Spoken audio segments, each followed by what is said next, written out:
আগামী 19শে এপ্রিল লোকসভা নির্বাচন শুরু হবে দেশে। একই দিনের রাজ্যে 7 নম্বর রামনগর বিধানসভা কেন্দ্রের উপনির্বাচন। আর এই উপনির্বাচন ঘিরে মঙ্গলবার বাড়ি বাড়ি প্রচার শুরু করেছেন ইন্ডিয়া জোটের সিপিএম মনোনীত প্রার্থী রতন দাস।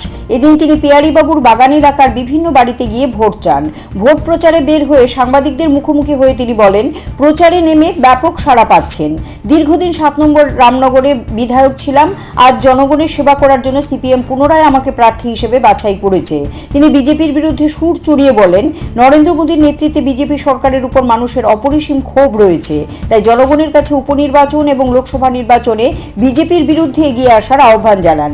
এদিন রতন দাসের সাথে এলাকার সিপিএম নেতাকর্মীরাও ছিলেন। এখানে ভীতির পরিবেশ সৃষ্টি করেছে কেন্দ্রীয় সরকার, রাজ্য সরকার। তারা ডাবল ইঞ্জিন বলছে। আমাদের লড়াই হচ্ছে তাদের যে এই জনবিরোধী নীতি, তার বিরুদ্ধে। তাদের অর্থনৈতিক নীতি, জিনিসপত্রের দাম ভয়ানক, মানুষের আয় নেই, রুজি রোজগার নেই, বাজারে মন্দা, মানুষের হাতে টাকা নেই, এই হচ্ছে পরিস্থিতি। রেগার কাজ নেই, টুয়েপের কাজ নেই। এই সমস্ত বিষয়গুলো বিধানসভাতে তুলে ধরতে চাই। এখানে আমরা জয়ী হয়ে গেলে সরকার পরিবর্তন হবে না, এটা ঠিক, কিন্তু বিরোধী দল আমরা বিধানসভায়, আমরা এই প্রশ্নগুলো বিধানসভাতে তুলব রামনগরে। আর রামনগরে যা কাজ আমরা যখন ছিলাম সরকারে, আমরা যা করেছি, তারপরে এই সরকার কোনো কাজ করেনি।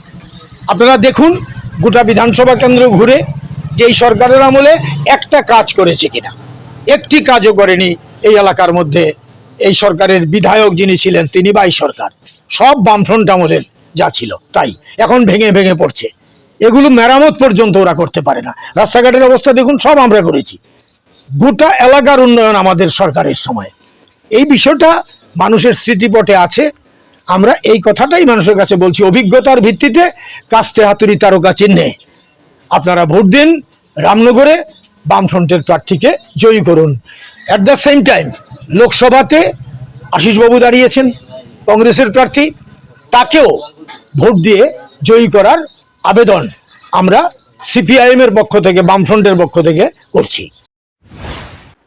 CRI TV, channel for news and entertainment.